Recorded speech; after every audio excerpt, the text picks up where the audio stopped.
আসসালামু আলাইকুম, সবাই কেমন আছেন? আশা করি ভালো আছেন। তো আজকের ভিডিওতে আমরা আলোচনা করব সার্বিয়ার সর্বশেষ বিষয় সংক্রান্ত আপডেট নিয়ে এবং সাথেই আপনাদের করা সমস্ত প্রশ্নের উত্তর থাকছে আজকের এই ভিডিওতে। যারা কিনা আমার প্রত্যেক ভিডিওতে অনেক প্রশ্ন করেছিলেন সেই সকল প্রশ্নের উত্তর কিন্তু আজকের এই ভিডিওতে আমরা দেব। আশা করা যায় আপনি যদি ভিডিওটা স্কিপ না করে দেখেন তাহলে আপনাদের সার্বিয়া নিয়ে যত প্রশ্ন ছিল ওই প্রশ্নের সব উত্তর কিন্তু আজকের এই ভিডিওতে আপনারা পেয়ে যাবেন। এবং সাথে আপনাদের বোনাস পয়েন্ট হিসেবে আপনারা যে সকল কাজ শিখে গেলে সার্বিয়া গেলে ভালো একটা পেমেন্ট বা উপার্জন করতে পারবেন ওই সকল কাজ নিয়ে কিন্তু আমরা আজকে বিস্তারিত আলোচনা করব। এবং সার্বিয়াতে কোন কোন কাজের বেশি ভ্যালুয়েবল আছে ওই সকল কাজের সেক্টরগুলো নিয়ে কিন্তু আমরা আজকে বিস্তারিত স্টেপ বাই স্টেপ আলোচনা করব। তো সাথেই থাকুন, আমার চ্যানেলটা সাবস্ক্রাইব করে বেল আইকন প্রেস করে দিন যাতে করে আমি নতুন ভিডিও আপলোড করতে সবার আগে আপনার মোবাইলে পৌঁছে যায়। তো ভিডিওর প্রথমেই আপনাদের করা সমস্ত প্রশ্নের উত্তর দিয়ে দেই। তো একটা ভাই আমাকে প্রশ্ন করেছেন, ভাই বাংলাদেশিরা কি ই ভিসা বা স্টিকার ভিসা পাবে? আমার দালাল বলছে যে বাংলাদেশিরা কখনো ই ভিসা পাবে না। তো দেখুন, আপনার যেই এজেন্সি বা দালাল যে প্রশ্নটা আপনাকে উত্তর দিয়েছে যে ই ভিসাটা পাবে না, এটা কিন্তু সম্পূর্ণ ভুল তথ্য। কেননা বর্তমান সময়ে যদিও ই ভিসা ফুলফিল চালু হয় নাই, কিন্তু ই ভিসাটা কিন্তু ইতিমধ্যেই চালু হয়ে যাবে। কেননা বর্তমান সময়ে সার্বিয়ার এম্বাসি যেই নতুন নতুন আপডেটগুলো দিয়েছিল, যেমন দুবাসী আপডেট, ভিজিট আইডেন্টিফিকেশন, আরো নতুন নতুন যে আপডেটগুলো দিয়েছিল সেগুলোর কারণে কিন্তু আগের তুলনায় বর্তমান সময়ে অনেক ধীর গতিতে কার্যক্রম চলমান আছে। এবং যে ভিজিট আইডেন্টিফিকেশনটা আছে এটা কিন্তু ইতিমধ্যেই চালু হয়ে গেছে, যে কারণে আশা করা যায় আগামী কিছুদিনের মধ্যে যেই ই ভিসাটা আছে এটা আমাদের বাংলাদেশিদের জন্য সবার জন্য উন্মুক্ত হয়ে যাবে। তো চিন্তার কোনো বিষয় নেই। এবং আপনার দালাল বা এজেন্সি যেই কথাটা বলছে এটা সম্পূর্ণ ভুল তথ্য। তো আশা করা যায় আপনার প্রশ্নের উত্তর পেয়েছেন। তো আরেকটি ভাই আমাকে প্রশ্ন করেছেন, ভাই মার্চের 24 তারিখে পারমিট পাইছি, এজেন্সি বলতেছে পিপিজেড নাম্বার সংগ্রহ করে তারপর ভিসার জন্য আবেদন করবে।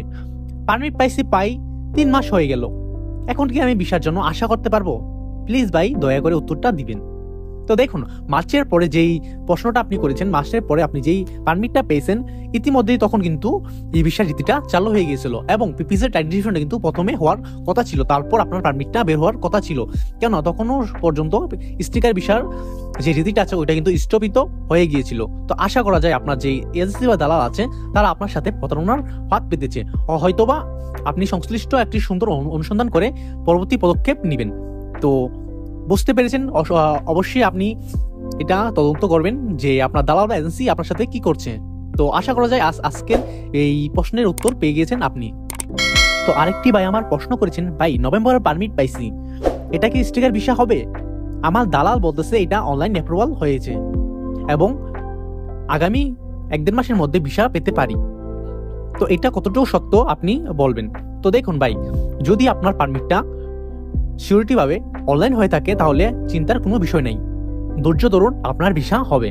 কেন বর্তমান সময়ে বাংলাদেশ থেকে যে ভিসাগুলো পাচ্ছে ওই সবগুলা কিন্তু বর্তমান সময়ে ই ভিসা না, প্রত্যেকটাই কিন্তু এই স্টিকার ভিসা।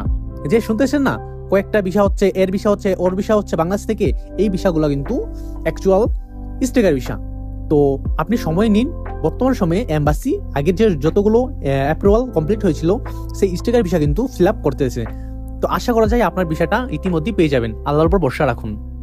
তো আপনাদের প্রশ্নের উত্তর আজকের ভিডিওতে আশা করি পেয়ে গিয়েছেন। তারপর আপনারা নতুন নতুন প্রশ্ন করতে পারেন আমার ভিডিওতে, আমি সকল প্রশ্নের উত্তর দেব। এবং ভিডিওর লাস্ট টপিকে আমরা আলোচনা করব আপনারা যে সকল কাজ শিখে গেলে বাংলাদেশ থেকে সার্বিয়া গিয়ে আপনারা প্রচুর পরিমাণ অর্থ উপার্জন করতে পারবেন এবং ভালো একটা সংস্থা স্থাপন করতে পারবেন।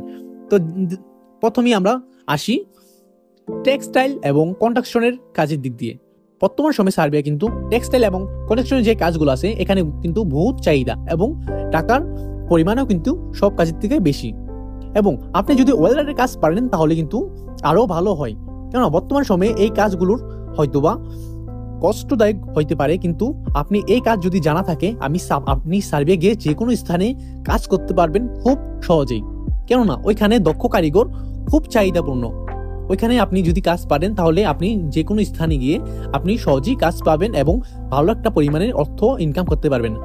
এবং সেই সাথেই আসি যারা কিনা খুব কষ্টদায়ক এবং পরিশ্রমপূর্ণ কাজ করতে পারে না তাদের জন্য আছে ফুড ডেলিভারি কাজ। ফুড ডেলিভারি কাজের ততটাও আহামরি বেতন নাই, কিন্তু আপনারা চাইলে কিন্তু উবারে ফুড ডেলিভারি কাজ করতে পারবেন ওইখানে। তো এবং আপনি কিন্তু এখানে 60 থেকে 70,000 টাকা ইনকাম করতে পারবেন খুব ইজিলি। তো আশা করা যায় আজকের ভিডিওতে আপনারা সকল প্রশ্নের উত্তর পেয়ে গেছেন। তারপর আপনাদের মনে থাকা প্রশ্নের উত্তর পেতে আমার কমেন্ট বক্সে আপনারা প্রশ্ন করতে পারেন, আমি সকল প্রশ্নের উত্তর দেওয়ার চেষ্টা করব। তো সবাই সুস্থ থাকুন, ভালো থাকুন, পরিবারের খেয়াল নিন, নিজের খেয়াল নিন। Good bye, take care, bye by.